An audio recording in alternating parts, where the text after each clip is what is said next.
Good morning, my dear students, and welcome back to the English online classes. Hope you all are doing well.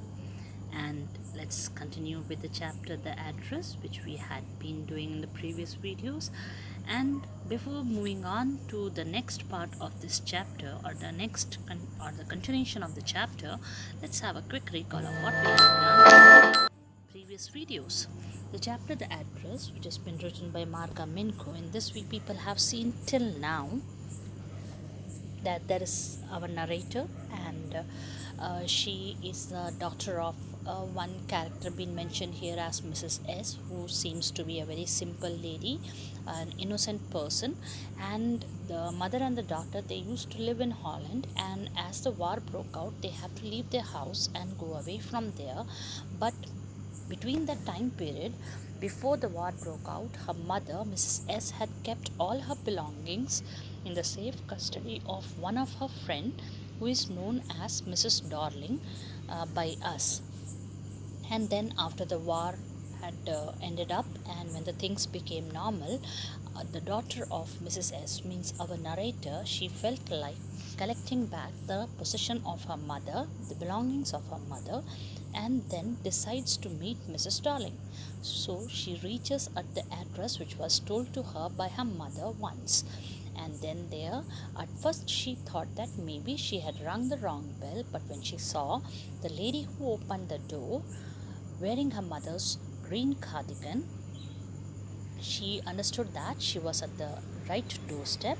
And then she asked that lady, Mrs. Darling, that she wants to talk to her, to which the lady totally denied. And she said maybe some other time.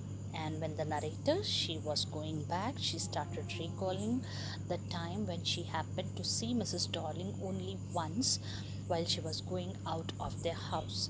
It so happened that Mrs. Darling was an old friend of her mother, and while the narrator was away from home, she had developed that old friendship, and she had renewed it, and she just convinced narrator's mother that she will be looking after her antique and precious valuable belongings while both mother and daughter will be away, or they have to in case if they have to leave the country and go when the war breaks out. The simple lady, Mrs. S, she believed her.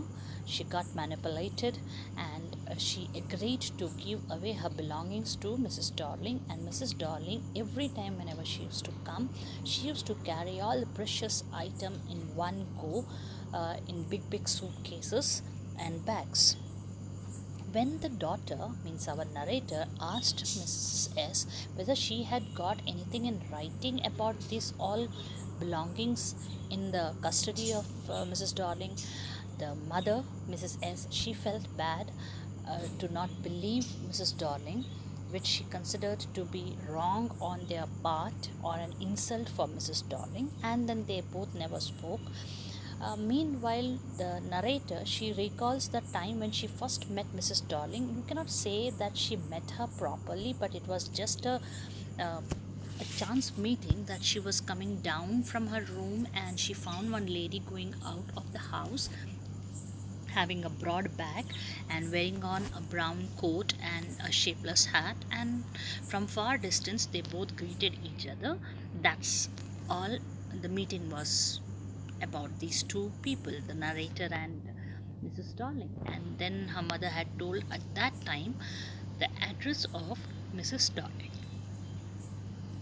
Then we have seen in this page that she, after the war had got over, still she waited for a long time, and she was frightened to go and collect her mother's belonging, because she was, you can say that she was frightened of getting depressed seeing the belongings of the person who no longer existed in her life, means Mrs. S, the mother of our narrator, has passed away. She was no longer alive. But then our narrator thought that all the objects might be lying very safely packed up in some boxes in one corner of the cupboard and all. And then the time changed, things became normal. She was having a roof over her head to live in a room, and then she was able to earn and eat properly, so she thought that why not get her mother's belongings. So that's why she reached Mrs. Darling's house. And then now while she was sitting on in the train and thinking about all those things, she decided to give a second try, and she reached to Mrs. Darling's house again, rang the bell. This time, instead of Mrs. Darling, a 15-year-old girl opened the door, most probably daughter of Mrs. Darling. And when she was asked where her mother is, she said that she's gone out to do some work. And our narrator said that okay, no problem, I'll wait for her. And then the girl led her inside the house, and when she went inside, they had to move through a passage, and on one side on the wall of the passage she found a Hanukkah hanging over there. Hanukkah means a kind of a chandelier. I said na, jhumar, but it is not the one which is hanging from the ceiling, it is the one which is hanging on the wall. It's having number of candle stands on which candles are stuck, and generally they have never used this because it was a very complicated complex type with lot of candle stands, and they have always used the single candle stand. So this is what we have done in the previous videos of this chapter. Let's continue and let us see what all other things the narrator is going to be confronted with. Won't you sit down? Asked the girl. She held open the door of the living room, and I went inside past her. I stopped, horrified. I was in a room I knew and did not know. I found myself in the midst of things I did want to see again, but which oppressed me in the strange atmosphere, or because of the tasteless way everything was arranged, because of the ugly furniture or the muggy smell that hung there. I don't know, but I scarcely dared to look around me. The girl moved a chair. I sat down and stared at the wooden tablecloth. I rubbed it. My fingers grew warm from rubbing. I followed the lines of the pattern. Somewhere on the edge there should be a burn mark that had never been repaired. Okay, it was like a shock for her. The girl, she said that she would not like to sit down. Then she opened the door to the living room, means the hall room. And then she was standing on the door, and our narrator went inside past her. Okay. Then she suddenly stopped. You know why she stopped? And that stop was not of like she saw something very dangerous, but what she saw inside the room was really very horrifying. Now you see that sentence which I read out. I was in a room I knew and did not know. Contradictory. Know and don't know. How is that possible? Yes, but that is possible. We all know that she came to that address for the first time. She went inside the room also for the first time. But still she says that I know this room. I knew the room. How is that possible? Just guess what might be the reason. Yes, when you enter into the room and the things which are lying there, you are familiar to them, you will feel that you know the place. Here also same thing was happening. Our narrator, she found herself in the middle of things that she always wanted to see from past so many months or maybe days. But they all oppressed, they all shocked her, made her sad, because they were found in a strange atmosphere, not in her house, but in some other place, in a stranger's house. Or maybe she says that I was horrified because of the tasteless way, means the things were not taken care of properly. They were just been arranged because it has to be used. And the ugly furniture, or that one kind of a muggy smell, means like things have not cleaned up, and because of the dampness that mixes up, and then that kind of a smell which arises, now that kind of a muggy smell was coming from there, from that room. So she don't know what was the reason. First thing she said that I already knew this room, and also I don't know, because she didn't come over there to that place any time before. This was the first visit of hers. But still, the room looked familiar to her because the things were familiar to her. She knows those things. She recognized those things. But they were found in a very strange atmosphere. She had encountered the things in a very strange atmosphere. Then the girl, she moved a chair. And she asked her to sit down. Our narrator sat down. And in front of her on the table there was a woolen tablecloth. She started staring at her. Excuse me. She started staring at it, the woolen tablecloth. And then she rubbed, she moved her fingers, and when she rubbed over it, it grew warm because woolen, na? And then automatically, without the girl saying anything, our narrator, she followed the one line, might be knitted one woolen and some design might be there, so one particular pattern she caught and she started moving her finger over it, and she remembered that there was one burn mark, means that woolen tablecloth had a burn mark which was not repaired till it was taken by Mrs. Darling. Now you understood? All the things of that room belonged to whom? To Mrs. S., our narrator's mother. Mrs. Darling, she took the things, promising that they are in safe custody with her, and when they will return, she will give them back. But actually, she never expected anyone to come back. And then suddenly, out of blue, our narrator reached there. That's why she said, I thought no one will come back. And now when the narrator entered the house in the absence of Mrs. Darling, she was totally shocked to find that her mother's belongings were used by Mrs. Darling. And that too in a very ill-mannered, ugly, unorganized way. Let's continue. Now, whether the woolen tablecloth belonged to her mother or not, it will be confirmed only when the burn mark will be found exactly where our narrator thinks it must be. My mother will be back soon, said the girl. I have already made tea for her. Will you have a cup? Thank you. The girl of Mrs. Darling seems to be a little more, you can say, filled with means she's showing nice hospitality towards our narrator. She's saying that my mother will be back. She said that her mother is gone out and she will be back soon, but I have already made tea for her, whether you would like to have a cup of tea. So our narrator said, thank you, means okay, I'll have a cup of tea. I looked up. The girl put cups ready on the tea table. She had a broad back, just like her mother. She poured tea from a white pot. All it had was a gold border on the lid, I remembered. She opened a box and took some spoons out. Oh my god, even the teapot and the cup also? When our narrator said that, okay, thank you, I would like to have a cup of tea, the girl, she put the cups, that how it is. It's not like that from the kitchen she will make and pour it into the cup and bring it over here. They will bring in the teapot in front of the person. They will pour the tea and ask for how much sugar and all those things.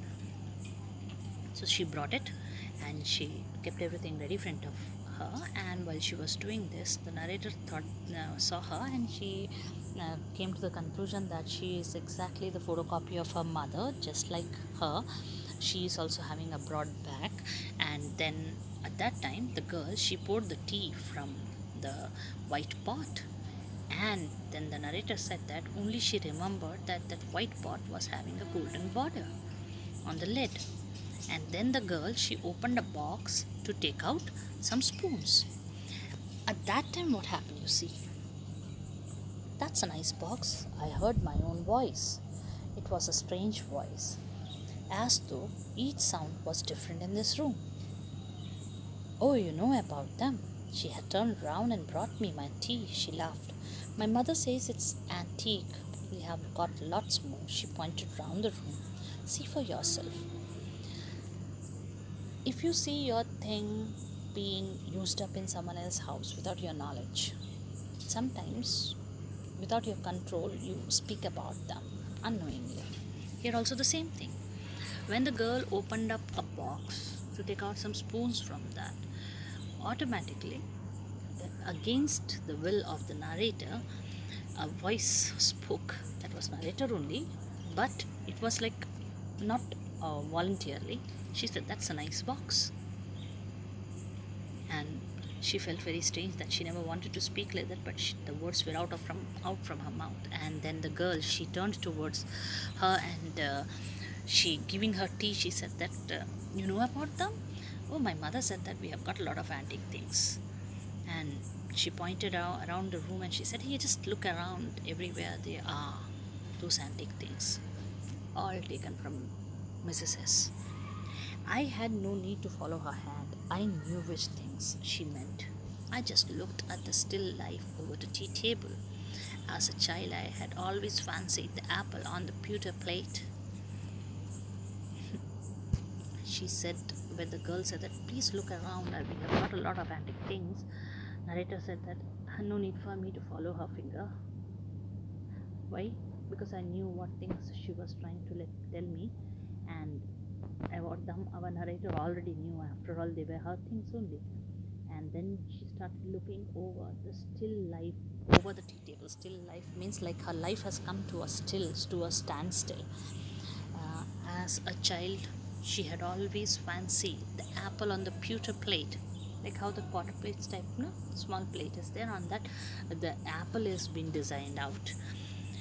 She said, the girl said, "We use it for everything." She said, "Once we ate off the plates hanging there on the wall. I wanted to so much, but it wasn't anything special." Little stupid type of a thing, she said. But whether she really meant it or not, that has not been mentioned very clearly over here. She said that pewter plate on which apple has been designed out, she said that they use it for literally everything. And once even she ate it off, she's telling, they all had ate off the plates hanging out over the wall because she wanted to do so, but she never found it so tasty. Really, it is very hard for us to think what she wanted to speak actually. Now let's see further. I had found the burn mark on the tablecloth. The girl looked questioningly at me. Okay, I told you, na, the woolen tablecloth looked like her mother's, but she can be confirmed only if she finds that burn mark exactly at the same place where she felt it was before it was taken away from them, and she found it. And when she looked at the burn table mark, the girl also looked at her questioningly. "Yes," I said. "You get so used to touching all these lovely things in the house, you hardly look at them anymore. You only notice them when something is missing, because it has to be repaired or because you have lent it, for example." Yeah, that's true. What the narrator said is applicable on every one of us. In your house itself, you see. Say, for example, in your house, from years, if the sofa is lying at one particular place, and one fine day when you come back from school and suddenly that sofa is not there, immediately you notice that, and you will ask your mom that, "Mom, where the sofa gone?" Or if any kind of picture was hanging on the wall, and if it is not there, you will ask for it. Why? Because when it was hanging over there, when it was kept over there, it was like, "Oh, they are there," and you hardly notice it. You don't even think about it. But when they are not there, for any reason, like how the narrator mentioned here, any reason, it can be repairing or you have lent it to someone, immediately it come to your notice. Again, I heard the unnatural sound of my voice, and I went on. I remember my mother once asked me if I would help her polish the silver. It was a very long time ago, and I was probably bored that day. Or perhaps I had to stay at home because I was ill. As she had never asked me before, I asked her which silver she meant, and she replied, surprised, that it was the spoons, forks, and knives, of course. And that was a strange thing.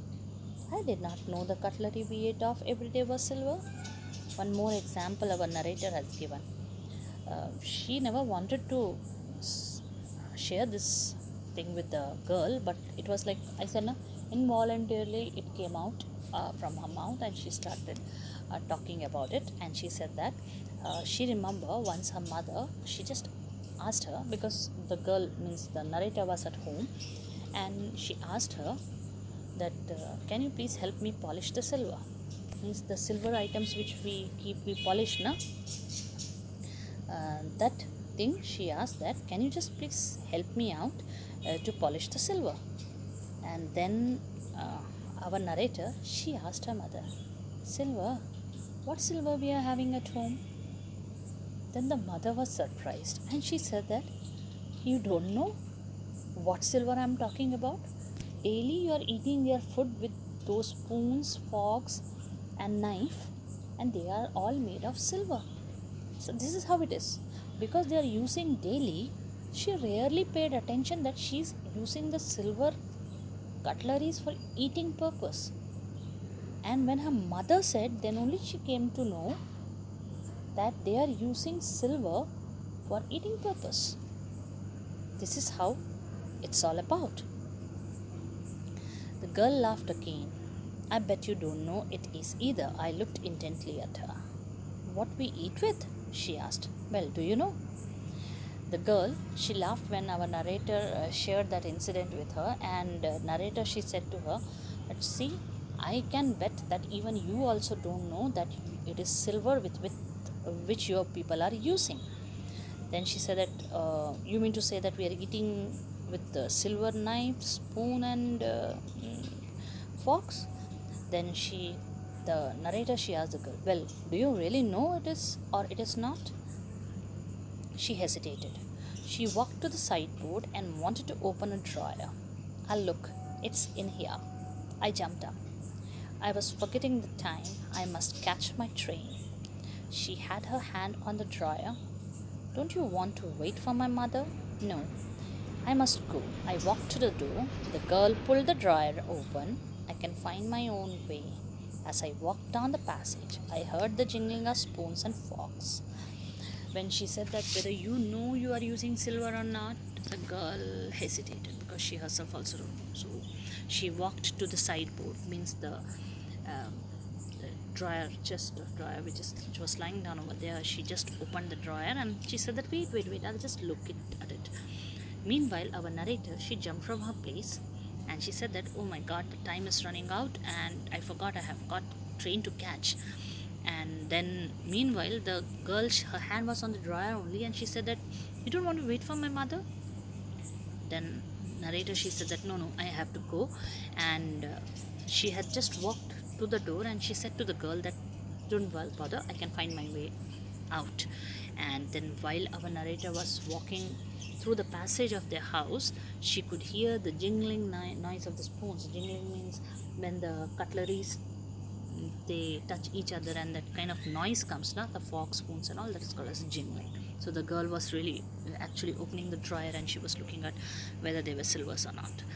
So this is what happened in Mrs. Darling's house. And this last one, I will keep it as a climax for you people, means this last paragraph tells you why the title is The Address and what was the resolution taken by our narrator after she had gone and met Mrs. Darling, saw her house, and then when she left Marconi Street, what was that she wanted to resolve us, means what there was a resolution taken by her.